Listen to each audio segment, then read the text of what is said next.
Mi esposo llegó temprano del trabajo y me vio con mi amante en mi cuarto. El muy mal educado, en vez de saludarlo, lo sacó a golpes y ahora me está pidiendo el divorcio. Es una persona grosera. El silencio que ha quedado en el dormitorio es peor que el rugido de Lucas.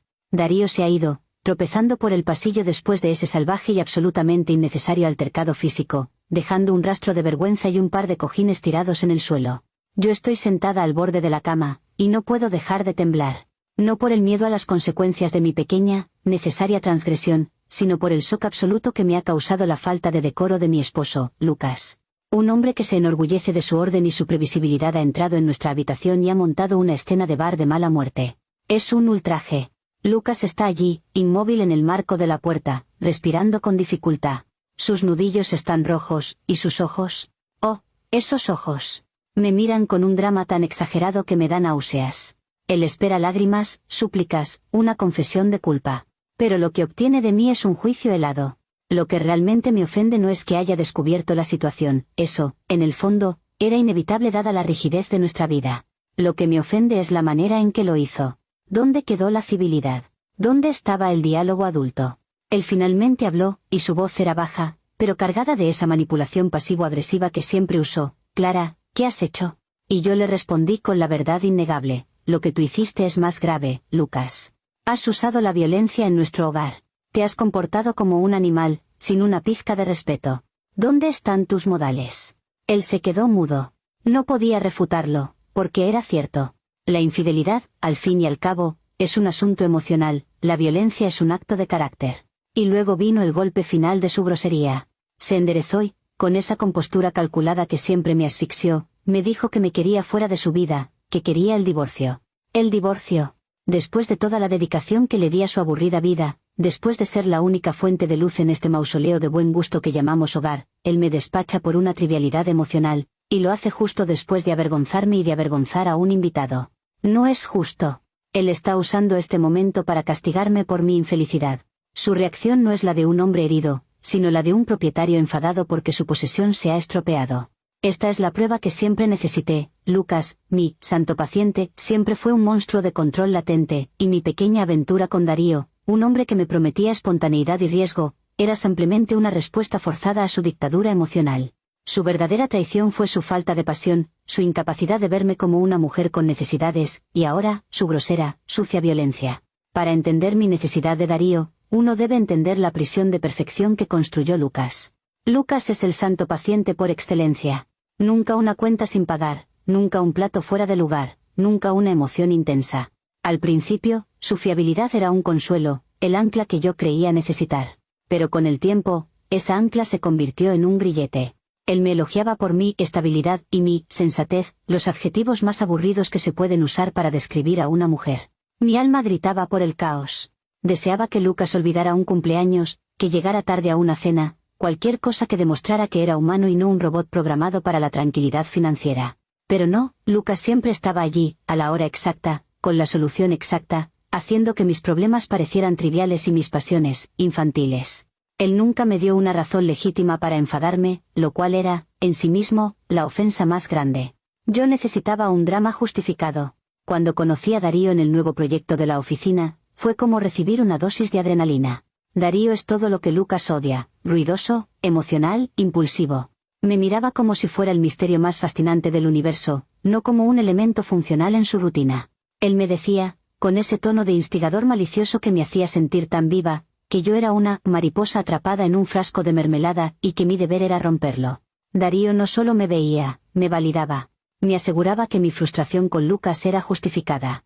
Me enseñó a reinterpretar todos los actos de Lucas. Su puntualidad no era respeto, sino control, su trabajo duro no era provisión, sino una excusa para la distancia.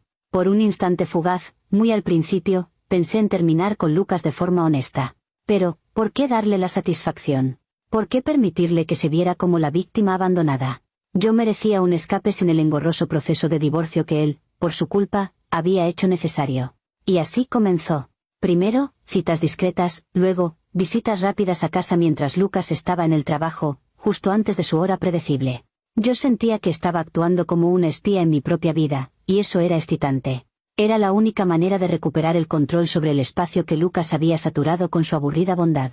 El matrimonio estaba muerto por asfixia, yo solo le estaba dando el toque final. La decisión de usar la cama matrimonial como nuestro lugar de encuentro fue puramente simbólica. No fue un acto de crueldad, fue un acto de rebelión. Lucas había hecho de ese dormitorio un templo de la monotonía. Era el lugar donde el sexo era programado, funcional, y desprovisto de toda chispa. Usar ese espacio con Darío era un exorcismo, una purificación de la energía estéril que Lucas había acumulado. Era mi derecho a la felicidad usar mi propia casa para sentirme viva. Darío, por supuesto, lo entendía perfectamente. Nos reímos de la previsibilidad de Lucas. Darío me recordaba constantemente, Lucas nunca va a cambiar su horario. Está programado como un reloj suizo. Somos completamente seguros aquí. Y yo le creía, porque Lucas nunca había fallado. Su inquebrantable puntualidad era la base de mi coartada, la garantía de mi libertad. Era la única persona en la vida que podías cronometrar al minuto. El día del incidente, Darío había llegado a las 3 de la tarde, la hora perfecta, 2 horas antes de que Lucas terminara su jornada laboral a las 5 de la tarde. Recuerdo la luz dorada entrando por la ventana, el aire acondicionado al máximo, el olor del café que habíamos preparado. Me sentía tan liberada, tan completamente vista. Estaba hablando con Darío sobre lo increíblemente superficial que era la preocupación de Lucas por las apariencias, y él me estaba dando la razón, asegurando que yo era una heroína por desafiar esa falsa moralidad. Hubo un momento de claridad, un microsegundo en el que mi mente susurró, esto está mal. Estás usando la cama que él pagó. Rápidamente aplasté esa voz. No, Lucas me pagó con dinero, pero me robó mi juventud.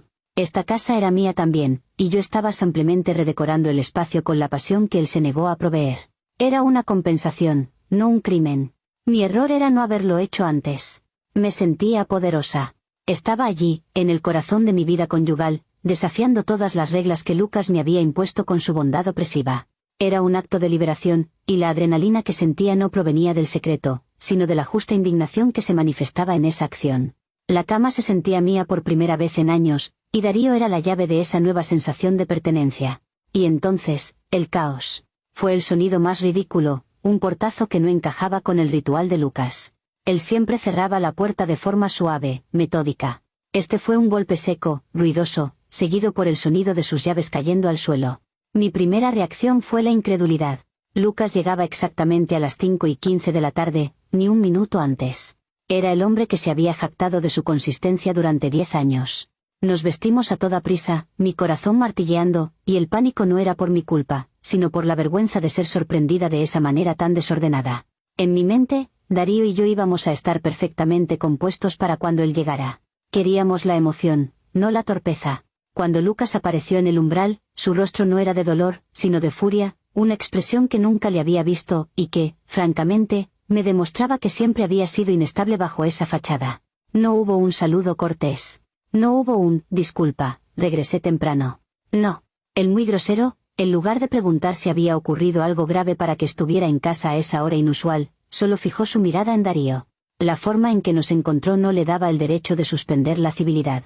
Podría habernos preguntado qué pasaba, haberme preguntado si Darío era un invitado de trabajo. Pero no.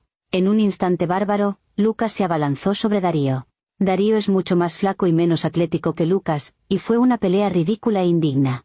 Yo grité, no para detener la violencia, que era su responsabilidad, no mía, sino por el espectáculo y el ruido. Lucas, el hombre que criticaba a la gente por hablar demasiado alto en los restaurantes, estaba allí, gritando y empujando a un hombre fuera de su propia casa. Fue un acto de terrorismo emocional que superó cualquier error que yo pudiera haber cometido. Darío se fue humillado, y Lucas se quedó allí, transformado en un extraño. Su llegada inesperada no fue mala suerte, fue la prueba de que él había estado fingiendo. Él siempre tuvo esta rabia en él, y yo, al forzarlo a confrontar la verdad, simplemente rompí la presa de su inestabilidad. Su reacción fue desproporcionada, grosera y, lo más importante, completamente fuera de lugar para un hombre de su supuesta clase. Esta confrontación me devolvió al presente, y ahora veo el panorama completo. Mi escape era necesario. Ahora, en la calma forzada que ha quedado, Lucas ha abandonado la habitación y estoy sola para procesar el daño. Mi narrativa está consolidada. Yo no soy la traidora, soy la mujer que fue víctima de la inestabilidad latente de su esposo. Su regreso temprano no fue accidental, fue una trampa, una manifestación de su control neurótico. Y su reacción violenta es el argumento final. El hombre que se describe a sí mismo como respetuoso es, de hecho, un bárbaro. Estoy furiosa porque él me ha pedido el divorcio. Esto es la culminación de su control.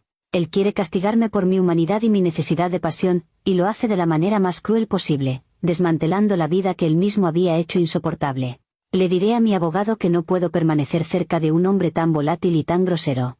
Su acto de violencia, no mi búsqueda de afecto, es el crimen que debe ser castigado. Darío me ha enviado un mensaje de texto.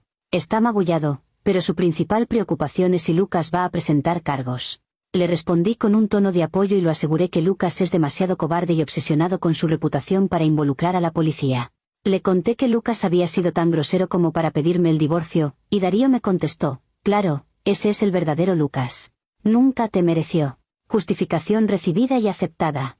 Estoy preparada para la batalla legal. Le diré al juez que mi matrimonio terminó mucho antes, por la frialdad de Lucas, y que su explosión de ira y su falta de modales al agredir a un invitado en nuestro propio hogar me han dejado traumatizada. No fui infiel, fui una víctima que buscó consuelo, y el santo paciente se reveló como un psicópata violento cuando se sintió desafiado. La gente puede llamarme mentirosa o manipuladora, pero yo sé mi verdad. Mi error fue casarme con un hombre cuya previsibilidad era una máscara para la tiranía. Su grosería, al interrumpirnos y al usar la violencia es la prueba irrefutable de que él es el que no está apto para una relación civilizada. Que la sociedad me juzgue por buscar un beso apasionado. Yo lo juzgo a él por la violencia. Y, al final, la decisión de divorciarme, aunque la pronuncie él, es mía. Comentarios populares de Reddit, sobre la historia principal. Usuario, Anónimo 1. Tu capacidad para reinterpretar una traición monumental como un simple asunto emocional opacado por la grosería de tu esposo es digna de un estudio de caso. Tu esposo, Lucas, regresó a su propia casa, que tú habías convertido en un set de encuentro para tu aventura, y en lugar de disculparte por la humillación que le infligiste, le exiges modales. Estás utilizando su reacción visceral de dolor, rabia y humillación para justificar tu infidelidad. El santo paciente se convierte en un monstruo de control solo después de que lo confrontas con la verdad. Lo que realmente te molesta es que su violencia, que es condenable, te permite desviarte del hecho central. Tú violaste el acuerdo de tu matrimonio de forma planificada y despectiva. Respuesta de la OP. Qué simplista y misógino. La infidelidad es el síntoma, la negligencia de Lucas es la enfermedad. Y por mucho que quieran centrarse en el síntoma, la realidad es que la violencia es inaceptable, punto. Si Lucas no hubiera sido un monstruo de control latente, no habría reaccionado de forma tan bárbara. Mi pequeña transgresión fue una respuesta, su violencia es la prueba de su carácter. El matrimonio es un contrato emocional, y él lo rompió con su frialdad. Yo solo le di la estocada final. Y no fue despectivo, fue liberador. Usuario, Anónimo 2. Has afirmado que Lucas nunca te dio una razón legítima para enfadarte y que su inquebrantable puntualidad era la base de tu coartada. Esto es lo más escalofriante de tu confesión. La estabilidad y el respeto por los límites que Lucas te brindó fue lo que te permitió traicionarlo con seguridad, y ahora, esa misma estabilidad se usa como arma en tu contra. Él es aburrido y controlador. Si lo aburría tanto, la decisión adulta era irse. En cambio, usaste su fiabilidad como tu cómplice involuntario. Su regreso temprano no es mala suerte, es el destino, y tu indignación es puramente por la interrupción de tu plan, no por el daño que causaste. Respuesta de la OP. El destino es algo que te ocurre, esto fue mala educación. La previsibilidad de Lucas no es una virtud, es una manifestación de su rigidez emocional. Yo no usé su fiabilidad, yo la sufrí. Y mi indignación es por el desprecio a mi persona.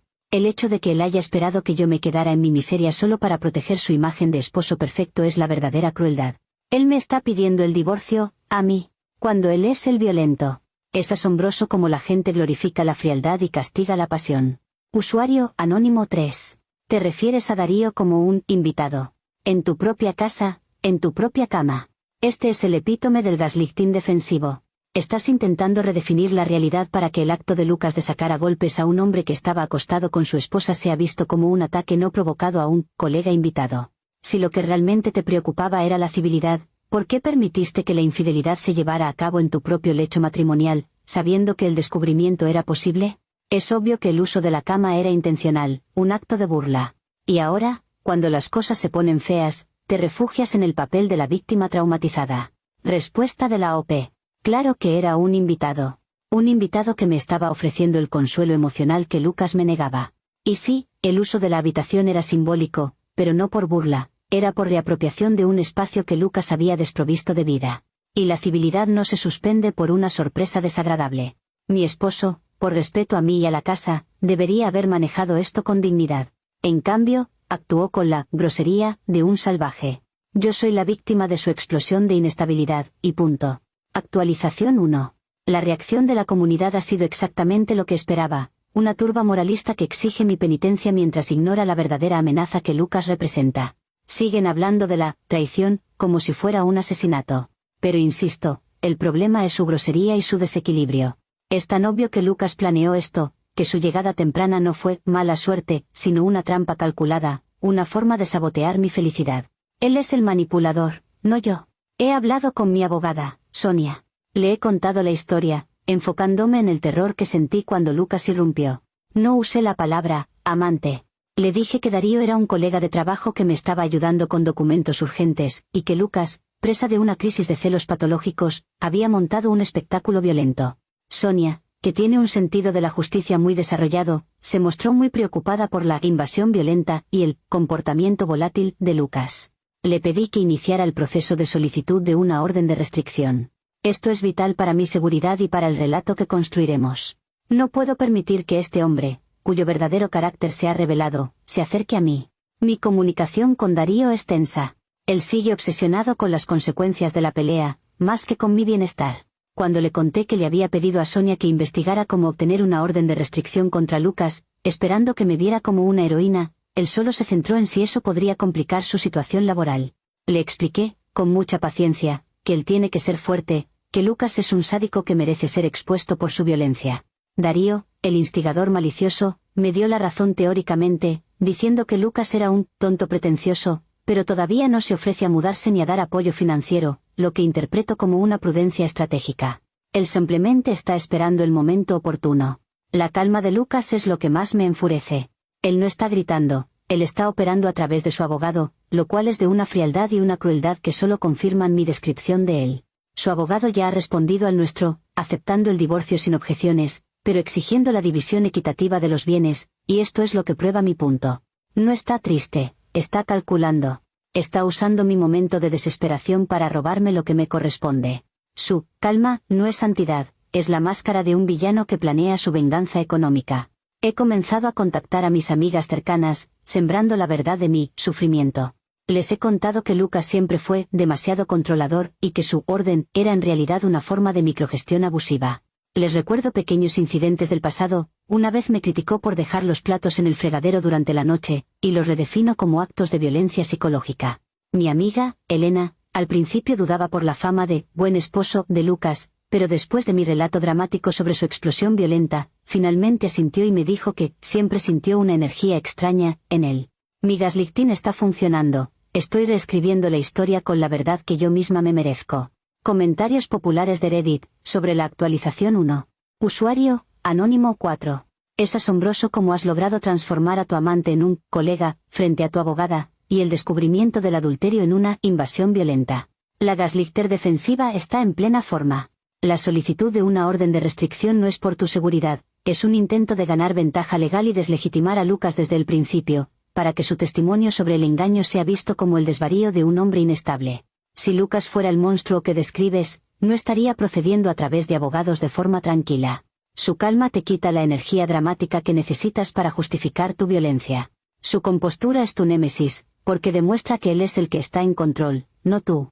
Respuesta de la OP. Su compostura es una actuación barata. La gente tranquila es la que esconde las peores intenciones. Mi seguridad es mi única preocupación. Y sí, Darío es mi colega, ¿qué quieren que diga? Que estaba con un amante, para que la sociedad me crucifique. Yo soy más inteligente que eso.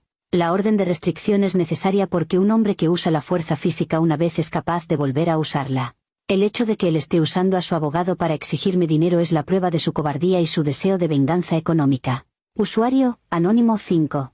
Tu frustración con Darío es clave. Esperabas que el instigador malicioso se convirtiera en el héroe salvador, y ahora que él se retira por miedo a su propia reputación, lo catalogas como prudente. En realidad, te está demostrando que eras un medio, no un fin. Te has quedado con las consecuencias, y tu reacción es culpar a Lucas por ser un sádico que merece ser expuesto, y a Darío por no ser lo suficientemente fuerte para asumir la responsabilidad contigo. Cuando tu narrativa de victimismo depende de que todos los demás mantengan sus roles, y empiezan a fallarte, ¿Quién es realmente la persona volátil en esta ecuación? Respuesta de la OP. Darío está abrumado por la malicia de Lucas, es comprensible. Pero el hecho de que él no pueda manejar esta situación no devalúa lo que tuvimos. Simplemente demuestra que los hombres son inherentemente débiles ante el conflicto legal. Mi única preocupación es que Lucas pague por su violencia. Y sí, tengo derecho a quejarme si mi supuesto apoyo emocional se retira. Estoy sola en esto, luchando contra la inestabilidad de un hombre y la cobardía de otro. Usuario anónimo 6. Estás reescribiendo la historia de tu matrimonio a tus amigas, tomando pequeños incidentes y magnificándolos para encajar en el patrón de abuso psicológico. Esto no es solo gaslighting, es reescritura de la memoria. Si Lucas fue tan tóxico durante 10 años, ¿por qué no te fuiste? La respuesta es sencilla, la estabilidad financiera. Ahora que el cuento se ha acabado, utilizas la única acción inaceptable de Lucas, la violencia, para borrar 10 años de su dedicación y tu propia responsabilidad. Prepárate, porque si Lucas es el santo paciente que describiste inicialmente, es probable que tenga pruebas de tu desprecio. Respuesta de la OP. La gente que me conoce y me quiere sabe que no soy de exagerar. Mi memoria es selectiva, sí, pero solo porque mi mente está finalmente reconociendo el patrón de abuso que sufrí. Y sí, me quedé por la esperanza de que cambiara. En cuanto a las pruebas de Lucas, ¿qué podría tener? ¿Un recibo de supermercado? Su vida era aburrida. Él no tiene nada más que su reputación, y yo tengo la verdad de su grosería. Actualización final. Llegó el día de la mediación. Me vestí con un traje sobrio, tonos neutros, sin maquillaje excesivo. Me esforcé por proyectar una imagen de refinada tristeza, la víctima traumatizada. Lucas entró en la sala con su abogado, Ramiro. Lucas vestía un traje oscuro, y su rostro era de piedra. El santo paciente perfecto. Esa inmutable calma me revolvió el estómago. Yo necesitaba que él pareciera un loco para que mi narrativa funcionara, y él, el muy grosero, se negaba a darme ese gusto. Mi abogada, Sonia, comenzó con nuestra narrativa, la frialdad del matrimonio, mi necesidad de buscar apoyo emocional externo, y luego, el clímax dramático, la invasión violenta y la posterior solicitud de divorcio por parte de Lucas, impulsada por sus problemas de ira latentes. Yo hablé de mi miedo, de cómo su reacción probaba que él era un hombre inestable que había estado reprimiendo su temperamento por años. Sentí que estaba ganando. Y entonces, Lucas tomó la palabra. No gritó, no lloró. Habló de su dedicación al matrimonio, de cómo él creía que el amor se demostraba con provisión y seguridad, y luego, sin un ápice de emoción, Ramiro, su abogado, procedió al golpe bajo, el acto de grosería definitiva. Ramiro no presentó fotos ni vídeos del acto de adulterio. Presentó algo mucho peor, algo que Lucas, el santo paciente, que yo creía despistado, había estado guardando, una serie de capturas de pantalla de mis chats con Darío. No eran los mensajes de amor, eran los mensajes de burla. Mensajes donde yo me reía de Lucas por ser demasiado estúpido para notar nada. Mensajes donde Darío se jactaba de que la casa de Lucas era su club privado, porque él era tan predecible que ni siquiera se molestaba en cambiar la hora de llegada.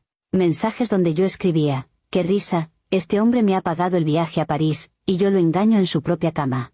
Es el mejor proveedor de coartadas. El abogado de Lucas leyó en voz alta mi frase, destacando la palabra, coartadas. Mi corazón no se rompió, mi control se hizo añicos. Sonia, mi abogada, me miró con una expresión de absoluto horror y traición.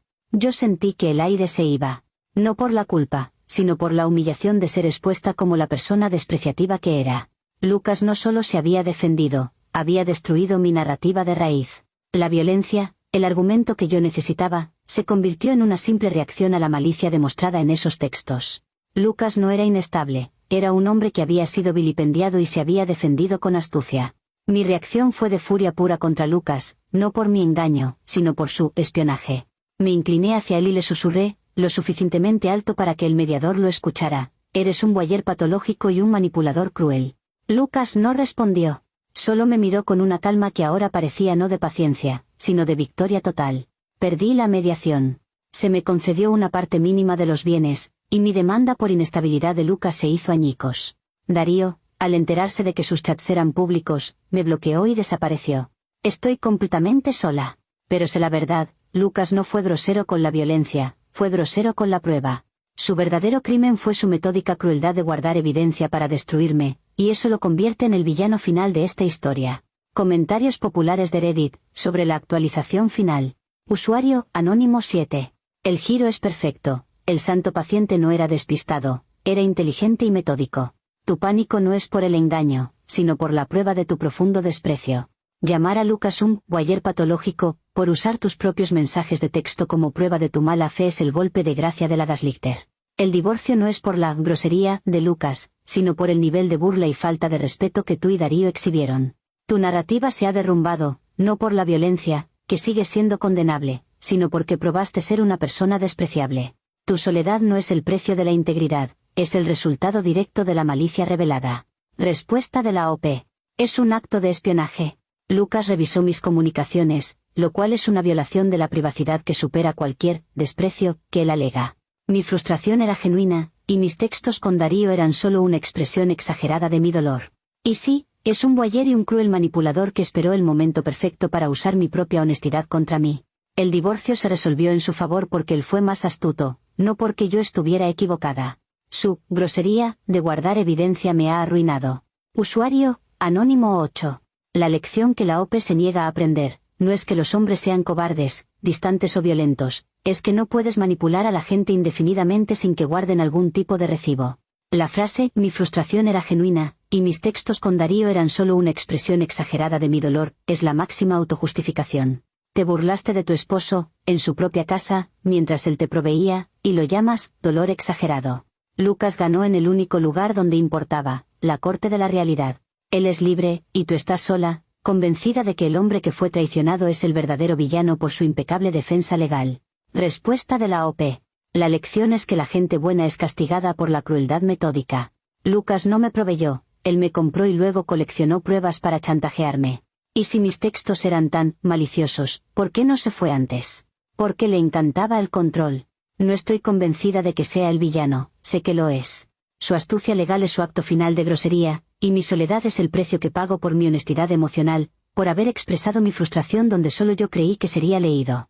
Usuario, Anónimo 9. El hecho de que Darío te haya bloqueado inmediatamente al enterarse de que sus mensajes son públicos es la última y más dura verdad que deberías enfrentar.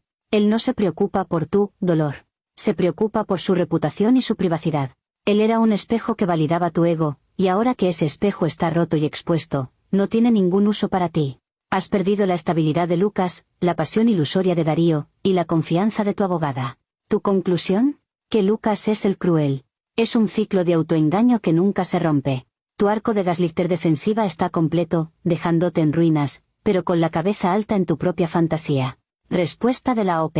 Darío es débil. Y sí, estoy en ruinas, pero las ruinas son más nobles que la prisión de perfección que Lucas me ofrecía. No es una fantasía. Lucas me manipuló durante años con su falsa bondad, y me destruyó con su falsa ingenuidad.